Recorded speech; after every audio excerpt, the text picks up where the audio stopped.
오늘은 허물 많은 사람들 위해 흐르는 은혜라는 제목으로 말씀 전하도록 하겠습니다. 우리는 창세기를 계속 살펴보고 있는데요. 창세기는 톨레도트 구조로 이루어졌다고 이야기했습니다. 10개의 톨레도트인데요. 오늘부터 8번째 톨레도트를 살펴볼 예정입니다. 그런데 이 톨레도트는 독특한 특징이 있는데요. 하나는 지난 시간에 이야기했듯이 언약 자손의 톨레도트는 길게 기록된 반면에 언약 밖에 있는 자손의 명단은 이름만 간단히 소개하고 넘어가는 있는 것을 볼 수가 있습니다. 우리가 살펴볼 8번째 톨레도트는 이삭의 톨레도트입니다. 언약 가문의 사람이니까요. 당연히 길게 35장까지 기록되어 있습니다. 그리고 창세기 톨레도트 구조의 또 다른 특징 하나는 무엇이냐면요.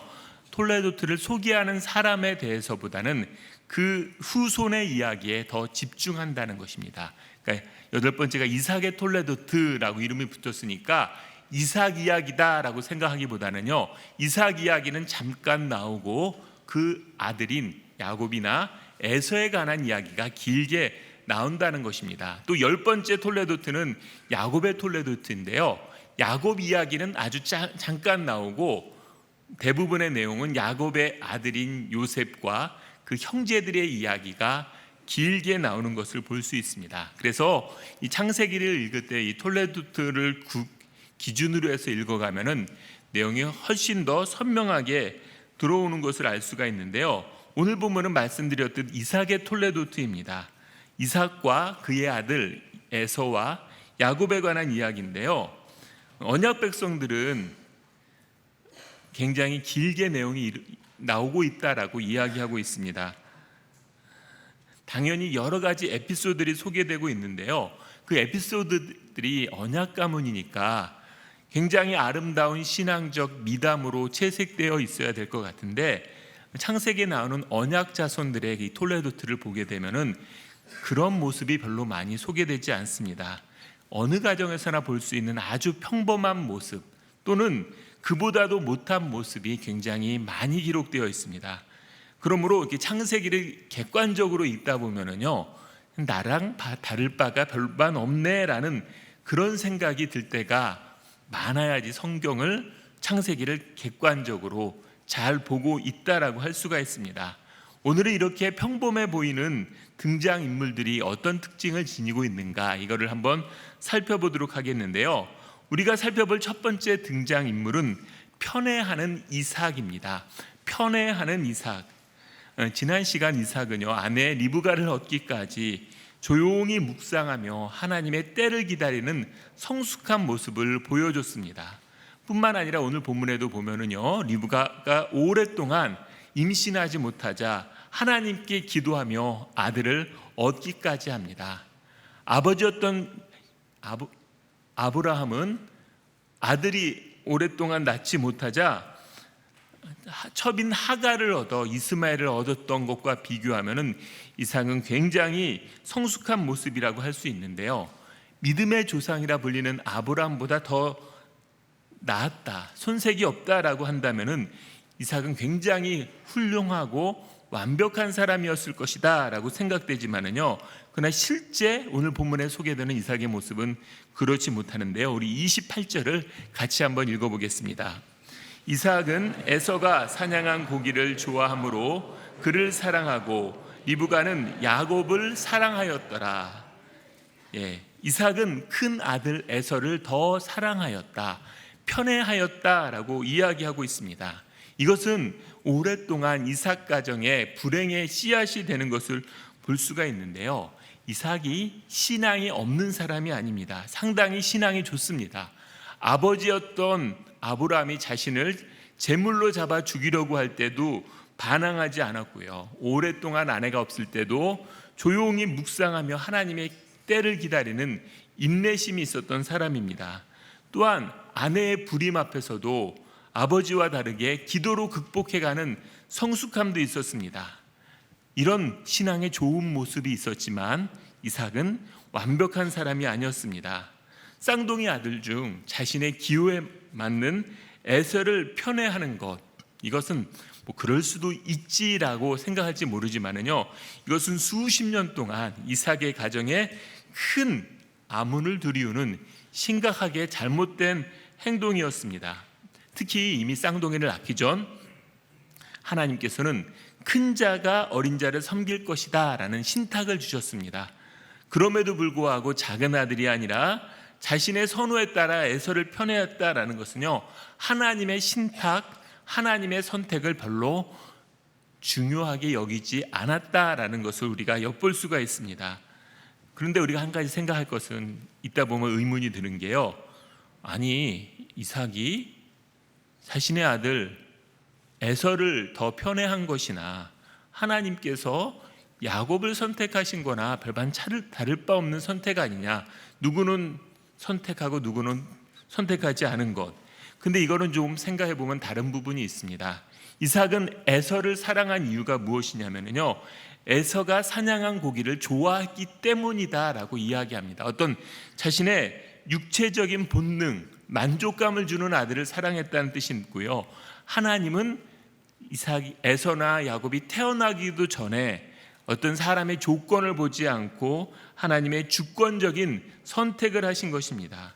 또한 당시 문화는요, 장자를 굉장히 우대하는 그런 모습이었습니다. 그리고 한 가문을 이끌 장자로서 에서는 굉장히 남성성이 많은 그런 아들이었기 때문에 그런 세상의 가치관에 따라 사랑한 것이다 라고 할 수 있지만은, 하나님은 어떤 세상의 질서나 가치관, 이것과는 상관없이 무조건적인 하나님의 은혜의 법칙에 따라 선택하신 것입니다. 그래서 이삭이 에서를 편애한 것과 하나님이 야곱을 선택한 것과는 아주 다른 차원의 이야기라고 할 수가 있는데요, 우리가 이삭을 놓고 생각해 보면은 한편으로는 굉장히 성숙한 사람이었지만 한편으로는 육신적인 안목과 만족을 따라 생활한 연약한 모습도 가지고 있었다라는 것을 알 수가 있습니다.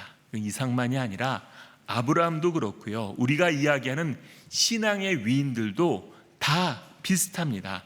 특정 부분에서는 훌륭하고 본받을 만한 부분도 있지만은요, 그러나 결국 위인이라고 부르기에는 심각한 결함들이 있는 것이 성경에 나오는 신앙인들의 모습입니다. 이것이 세상과의 다른 점인데요, 세상은 어떤 사람의 단점은 감춘 채 장점을 모아 위인을 만들지만은 성경이 기록하는 사람들의 모습은요, 있는 모습을 가감없이 그리다 보니까요, 신앙 위인이다라고 부르기 만한 사람이 없습니다. 그래서 성경이 말하는 사람에 대한 궁극적인 정의는요, 의인은 없되 한 명도 없다라는 것입니다. 그 이야기는요, 아무리 훌륭해 보이는 신앙이라고 할지라도 궁극적으로 우리를 만족해 할 만한, 우리의 문제를 해결할 만한 그런 사람은 없다라는 것입니다. 제가 최근에 다락방 이강수 씨에 대한 영상을 보게 되었습니다. 이강수 다락방은 한 20-30년 전부터 기성교단으로부터 이단으로 정죄받은 그런 단체인데요, 근데 상당히 많은 사람들이 이 다락방 이단에 빠져서 고생을 하다가요, 몇 년 전에 터진 성비위 사건과 재정 문제로 탈퇴하는 사람들이 많이 늘어났습니다. 이것에 관해서 다루는 그런 영상이었는데요, 다락방 이강수 씨가 처음 주목받을 때요, 많은 사람들이 야, 류강수 목사만이 이 시대의 진정한 전도자다라고 떠받들며 맹목적으로 추종하는 사람들이 많았습니다. 그래서 그것에 몰려 있었지만은요, 결국 그 사람을 보고 쫓아간 결과는요, 온갖 비리와 비위에 빠져 허우적거리는 그런 결과를 낳고 있는 것을 볼 수가 있습니다. 이 다락방 이강수만이 아니라요, 대부분의 기독교 이단들을 보면은요, 교주를 우상시하다가 심각한 문제를 일으키는 경우가 대부분입니다. 요즘 유행하는 표현으로 하면은 그 교주에게 가스라이팅 당한 것이다 라고 할 수가 있습니다. 그래서 제가 이 부분에 대해서 한번 연구 자료를 살펴보았습니다. 굉장히 많은 이야기를 다루고 있는데요, 그래서 이 연구 자료를 결론적으로 이야기하면은 그리스도인이라고 해서 가스라이팅에 더 취약하다라는 통계 자료는 가질 수가 없는데요, 왜 그리스도인들 중에 이런 이단들이 많이 나타나는가? 그것을 분석해 본 바에 의하면요, 기독교가 가지고 있는 좋은 가치들 있잖아요. 순종이나 질서나 용서, 이런 것들을 가지고서 가스라이팅의 도구로 사용하다 보니까요, 그것을 분별하지 못하고 그런 교주들의 말에 쉽게 넘어간다라는 이런 결론을 맺고 있는 것을 볼 수가 있습니다. 그렇다면 우리가 어떻게 가스라이팅에 빠지지 않을까? 성경을 제대로 알면 됩니다. 한마디로 성경은요, 모든 사람은 구원받아야 될 대상이지 완벽한 사람도, 우리를 구원할 사람도 없다라는 것입니다. 아무리 주변에서 이 사람 능력의 종입니다, 시대적인 선지자입니다, 이런 이야기 하더라도요, 거기에 마음 쏟는 순간 가스라이팅 당하게 되어 있습니다. 성경은 의인은 없나니 하나도 없다, 인간은 구원받아야 될 대상이지 다른 사람을 구원할 만한 능력이나 이것을 가지고 있는 사람이 없다라는 것입니다. 그런데 의외로 많은 경우에요, 우리는 하나님과 예수 그리스도를 바라보기보다는 좀 더 쉽게 다가갈 수 있는 사람을 의지하려고 하는 경향이 나타나는데요, 그러게 될 때 쉽게 그런 사람들에게 가스라이팅을 해서 어려움에 빠지는 것을 볼 수 있습니다. 그런데 창세기부터 요한계시록까지 성경은 반복해서 사람은 스스로를 구원할 만한 능력이 없다, 뿐만 아니라 다른 사람도 당연히 구원하지 못하고요, 사람을 궁극적으로 인도해 갈 만한 그런 존재는 아니다라는 것이 성경의 명확한 가르침입니다. 뿐만 아니라 여러분, 성경의 가르침을 잘 이해하고 받아들이는 게 중요한데요, 대부분 보면은 조금 어설프게 알고 나가지고는요, 자신의 생각이 덧붙여집니다. 그래서 순종은 뭐고 질서는 뭐고 용서는 뭐고 이렇게 이야기하는데요, 좀 더 성경에서 말하는 것들을 명료하게 알 수 있도록 해가는 것이 필요합니다. 개인적으로는 그래서 저는 좋은 질문을 던지는 게 중요하다. 저는 이게 교회에서 설교는 이렇게 선포기 때문에 질문 시간이 없지만은 좀 질문하고 토의하고 고민하고 이런 시간들을 갖는 게 우리가 알고 있는 성경의 가르침들을 좀 더 명료하게 하는 방법인데, 이런 게 없어서 좀 아쉬운 부분이 있는데요, 여러분들 아멘하고 받아들이는 것도 중요하지만은 왜 그런가 질문하면서 이해되지 않는 부분들을 드러내고 해소하려고 하는 노력이 필요합니다. 그러면은 가스라이팅 하는 사람들의 그 교묘한 말장난들이 가지고 있는 허상을 쉽게 볼 수 있는데요, 근데 그것을 안 하다 보니까 그냥 머리는 놔두고 감정과 행동으로만 따라가려고 하다 보니까 그렇게 가스라이팅에 빠지기가 쉽다는 것입니다. 그리고 분명한 거는요, 사람을 지나치게 절대시하고 우상시하는 거 위험합니다. 그래서 저는 정치인들 빼고, 크리스찬 정치인들도 있기 때문에 정치하는 분들이 다 그렇다고 할 수 없지만은요, 일반 신앙인들이, 특히 목회자들이 지나치게 정치적으로 어느 한쪽 편을 추구하고 과하게 이야기하는 것은 그 목회자는 정치적인 우상을 섬기는 겁니다. 말은 예수님을 이야기하지만은요, 정치라는 우상, 어떤 이념이라는 우상을 섬기는 것이지, 성경은 어떤 이념이건 단체건 사람이건 예수님보다 하나님보다 앞세우는 것을 이야기하지 않습니다. 그런데 우리는 예수님을 따라가고 하나님을 섬기려고 하기보다는요, 쉽게 그런 사상이나 단체나 사람을 의지하려는 경향성이 있는데, 이거는 성경에서 굉장히 경계하는 부분이고요. 오늘 본문에서도 이삭은 참 훌륭해 보이는 사람이지만은 여전한 약점이 있고, 또 우리가 계속 살펴볼 이삭의 모습 속에서 정말 초라하다라고밖에 할 수 없는 한계도 여과 없이 보여주는 것을 알 수가 있습니다. 오늘 살펴볼 두 번째 등장인물은 영적으로 무감각한 에서인데요, 영적으로 무감각한 에서. 에서는 흔히 하는 표현으로 우리 상남자 스타일의 남자였던 것 같습니다. 들의 사람, 사냥을 좋아하고요, 어떤 어려움을 극복하려고 하는 그런 용기도 있고요, 또 작은 것에 연연해하지 않는 모습도 있는데요, 그러나 이것이 오히려 영적인 무감각을 키웠던 것 같습니다. 사냥에서 돌아와 허기에 지쳤던 에서는요, 동생이 써준 죽을 달라고 이야기합니다. 야곱이 이 틈을 노려서 죽 한 그릇에 장자 명분을 팔라라고 이야기하자 에서는 결국 장자의 명분을 넘겨주면서 팥죽을 먹게 되는데, 성경은 에서의 이런 모습을 이렇게 평가하는데요. 우리 34절을 같이 읽어보겠습니다.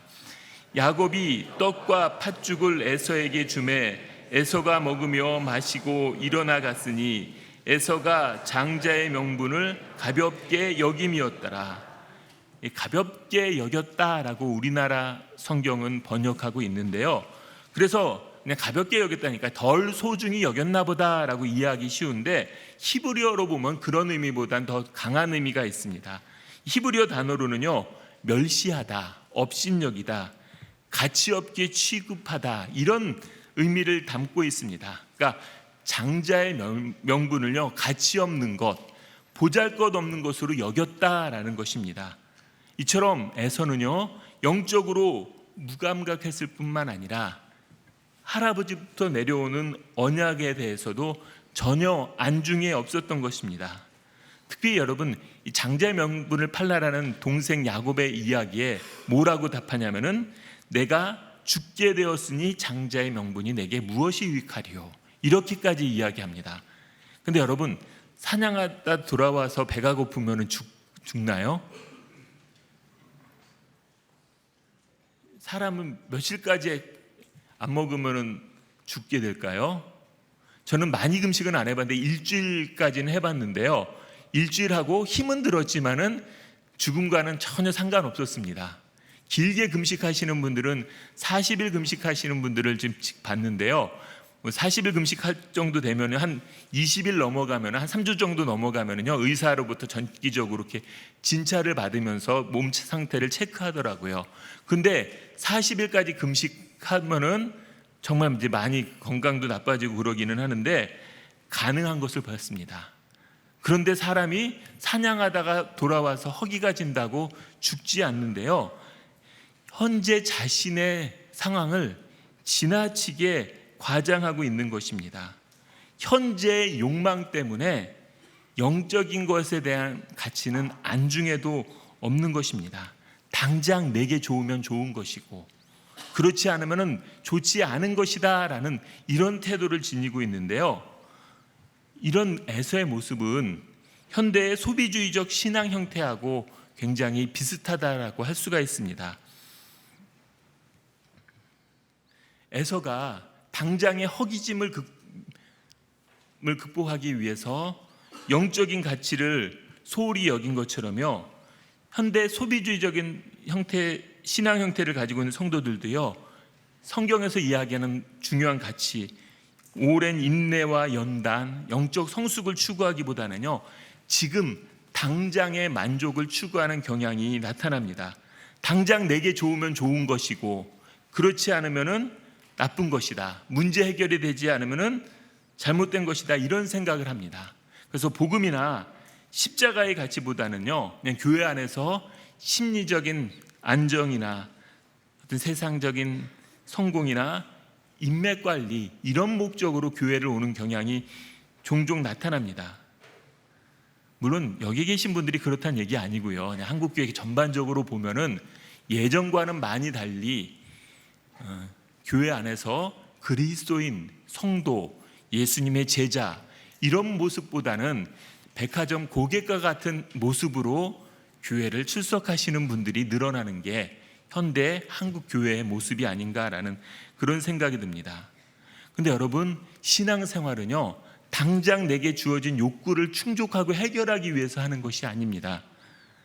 한 교회에 소속돼서 희노애락을 같이 나누면서 거기서 성숙을 추구해 가야 되는데요, 그냥 백화점 상품을 고르듯이 교회나 어떤 프로그램을 쇼핑하는 분위기가 점점 많아지고 있는 경향을 볼 수가 있습니다. 또 교회도요, 그런 사람들이 찾는 것들을 잘 상품화시켜 제공하는 것이 좋은 교회다라고 이렇게 이야기되고 또 이것을 추구하는 그런 경향성이 많이 나타나는데요, 이거는 굉장히 성경에서 말하는 영적 가치와 비교해 보면은 위험한 모습이라고 할 수가 있습니다. 에서가 팥죽 한 그릇에 영적 가치를 다 날려버렸듯 당장의 어떤 자신의 욕구 때문에, 문제 해결 때문에 정말 중요한 가치를 놓치고 있지 않은지 돌아보았으면 좋겠습니다. 우리가 살펴볼 세 번째 등장인물은요, 경쟁적인 야곱입니다. 경쟁적인 야곱. 야곱 이름의 뜻이 발꿈치를 잡다라는 그런 의미입니다. 쌍둥이 형이 나오는데 먼저 나오고 싶어가지고 형의 발꿈치를 잡고 나왔기 때문에 이런 이름을 붙여주었는데요. 이 말은 나중에 속이다라는 의미로 확장되어 사용하기도 합니다. 그만큼 야곱은 경쟁적이었고요. 또 그것이 과도해서 이기기 위해서는요, 수단과 방법을 가리지 않는, 속이는 것도 전혀 문제 삼지 않는 그런 유형의 사람이었습니다. 근데 여러분, 놀라운 것은 이런 야곱은 자기가 그렇게 경쟁적으로 안 살아도 출생 전에 이미 하나님의 선택을 받았던 사람입니다. 23절은 이렇게 이야기하는데요, 여호와께서 그에게 이르시되 두 민이 내 태중에 있구나. 두 민족이 내 복중에서부터 나누이리라. 이 족속이 저 족속보다 강하겠고 큰 자가 어린 자를 섬기리라 하셨더라 라고 하면서 야곱에게 우선권을 주겠다라는 하나님의 신탁이 있는 것을 보게 됩니다. 고대 근동 질서에 의하면요, 이것은 모든 질서를 뒤집는 충격적인 선언이라고 할 수 있는데요, 그만큼 태중에서부터 하나님의 선택을 받았지만은 야곱은 그런 하나님의 인도하심을, 일하심을 기다리기보다는요, 자기가 그것을 쟁취해내야 된다는 생각이 너무 많아서 하나님 주신 은혜를 거래의 대상으로 전락시키는 걸 볼 수 있습니다. 31절은 이런데요, 야곱이 이르되 형의 장자의 명분을 오늘 내게 팔라. 야곱이 장자의 명분에 대한 사모함이 있었던 것은 영적인 가치에 대한 추구이기 때문에 나름 신앙적인 모습이라고 할 수가 있습니다.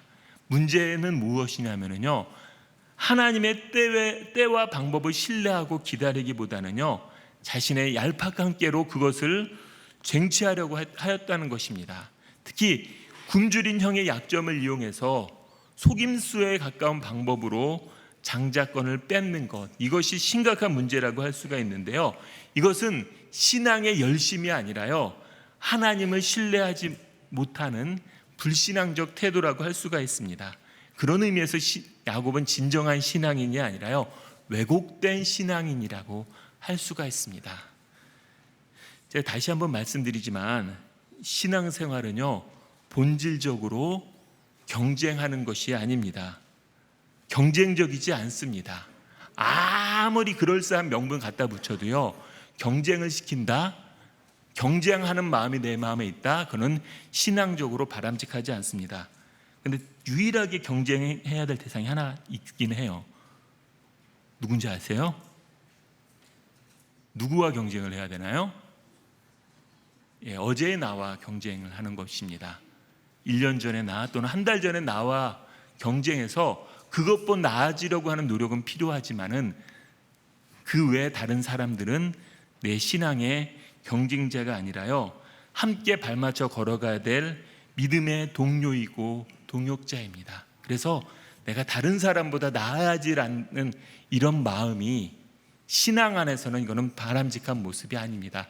다른 사람은 있는 그대로를 인정하고 존중해주고 그와 상관없이 나는 내 자리에서 최선을 다하는 것이 신앙인의 모습이지, 내가 다른 사람보다 앞서야지, 인정받아야지, 이런 태도들은 불신앙적인 모습이라고 할 수가 있습니다. 또 우리 신앙생활할 때요, 어떻게 해서라도 내 계획대로, 내 스케줄대로 일이 이루어지도록 만들고자 하는 이런 모습들이 있는데 이것도 바람직하지 않습니다. 그건 우리 마음대로 되는 것이 아니고 하나님의 주권 가운데 있기 때문에요, 하나님을 신뢰함으로 주어진 환경에서 믿음의 최선을 다하는 것이 우리의 역할이지, 내가 내 스케줄대로 내 환경을 바꾸고 무엇인가 이루어져내야 된다는 것은 신앙적인 모습이 아닙니다. 그래서 저는 이거를 순리대로 살아가는 것이 신앙생활이다라고 표현하는데요. 이런 모습을 잘 묘사해 주는 성경이 시편 131편에 나와 있는데요. 조금 길지만은 중요하니까 우리 같이 한번 읽어보겠습니다. 여호와여, 내 마음이 교만하지 아니하고 내 눈이 오만하지 아니하며 내가 큰 일과 감당하지 못할 놀라운 일을 하려고 힘쓰지 아니하나이다. 실로 내가 내 영혼으로 고요하고 평온하게 하기를 젖된 아이가 그의 어머니 품에 있음 같게 하였나니 내 영혼이 젖된 아이와 같도다. 이스라엘아, 지금부터 영혼까지 여호와를 바랄지어다. 아멘. 많은 내용을 담고 있기 때문에 다 설명은 드리지 못하지만은요, 내가 큰 일과 감당하지 못할 놀라운 일을 하려고 힘쓰지 않는다. 이거는 소극적이고 수동적으로 살라라는 그런 의미가 아닙니다.